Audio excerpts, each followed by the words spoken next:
2026-এ BJP সরকার আসার পর থেকে গরু নিয়ে একটা হৈ হৈ শুরু হয়েছে, গরু কোরবানি নিয়ে। তো মুসলিমরা কান্নাকাটি করছে, আমরা গরু কোরবানি দিতে পারছি না, সরকার আমাদেরকে বিভিন্ন রকম ভাবে প্রেশার ক্রিয়েট করছে।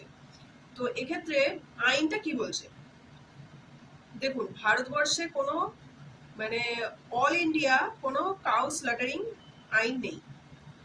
ভারতবর্ষের কনস্টিটিউশনে বলেই দেওয়া হয়েছে যে গরু কাটা নিয়ে যে রুলস এন্ড রেগুলেশন তৈরি করা হবে সেটা স্টেট গভর্নমেন্টের দায়িত্ব। মানে যেহেতু ভারতবর্ষটা বিশাল বড় দেশ এবং এখানে বিভিন্ন ধরনের লোক থাকে, বিভিন্ন ধরনের জাতি থাকে, বিভিন্ন ধরনের মানুষ থাকে, তো তাদের সবারই খাদ্যাভ্যাস আলাদা। তো সেটা স্টেট গভর্নমেন্টের দায়িত্বে থাকুক, স্টেট গভর্নমেন্ট ঠিক করবে যে তাদের কাউ স্লাটারিং রুলসটা কি থাকবে। তো ওয়েস্ট বেঙ্গলেরও এরকম একটা কাউ স্লাটারিং একটা রুল আছে, অ্যাক্ট আছে, যেটা হচ্ছে West Bengal animal slaughter control act 1950। মানে স্বাধীনতার 3 বছরের মধ্যে এই আইনটা পাস হয়েছে।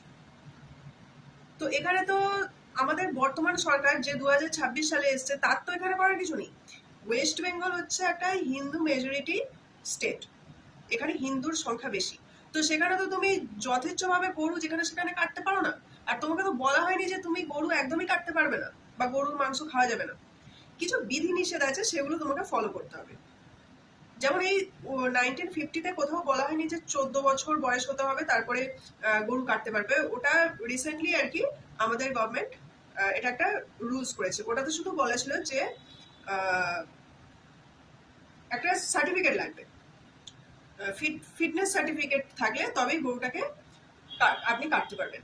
আপনি দেখুন, একটা যদি মানে গরু, সে একটা অল্প বয়সী গরু, সেটা পুরুষ গরু হোক বা মহিলা গরু হোক, সে প্রজননে যতক্ষণ সক্ষম আছে, ঠিক আছে, পুরুষ গরুকে বিভিন্ন ধরনের কাজ করানো যায়, তাকে মাঠে হাল দেওয়ার কাজে, ঘানি টানার কাজে, হ্যাঁ, এবং প্রজননেরও বিশেষ বিশেষ কাজে তাকে ব্যবহার করা হয়।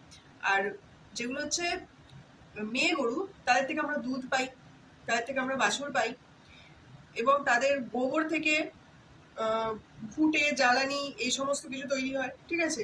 তো পুরো আমাদের যে খাদ্যাভ্যাসটা, হিন্দুদের যে খাদ্যাভ্যাসটা, সেটা তো পুরোপুরি গরুর উপর ডিপেন্ডেন্ট। তো যদি অল্প বয়সী গরুদের কেটে কেটে খেয়ে নেওয়া হয়, তাহলে তো এখানে আমাদের খাদ্য সংকট দেখা দেবে।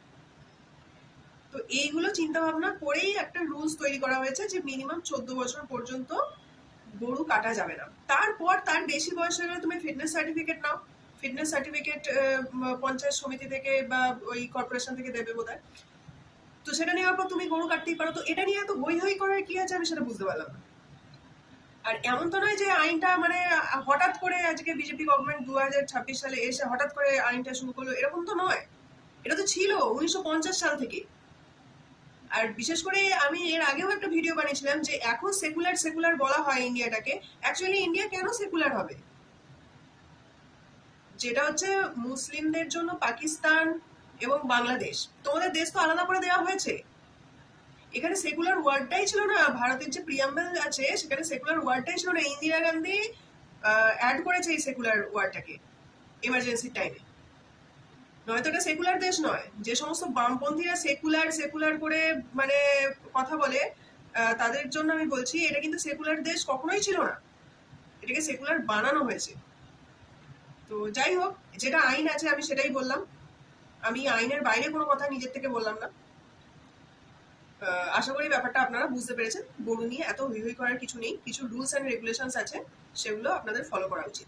আর হচ্ছে পাবলিক প্লেসে গরু কাটা, যেটা আগে আমরা দেখেছি রাস্তাঘাটে রক্তাক্ত হয়ে থাকতো, এটা তো প্রত্যেকটা মানুষের জন্যই এটা ক্ষতিকর। মানে সে একটা বাচ্চা যদি এই জিনিসটা দেখে, সে ছোটবেলা থেকে কি শিখবে?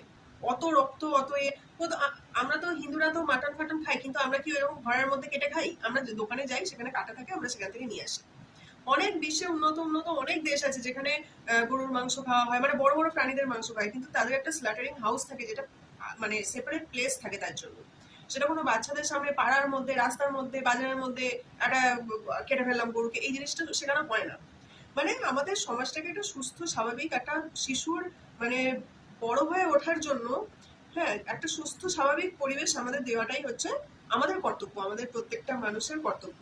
যে একটা বাচ্চা, সে তাকে তো একটা সুস্থ স্বাভাবিক পরিবেশ দিতে হবে। তোমরা গরু খাও, গরু খেলে কোনো অসুবিধা নেই, কিন্তু সেটা প্রপারলি যেন স্ল্যাটারিং হাউস যেটা থাকে সেখান থেকে যদি কেটে আসে তোমরা প্যাকেট করে নিয়ে এলে, হ্যাঁ একটা সবকিছু একটা প্রসেস আছে, এটাই আমার বলার যা বক্তব্য।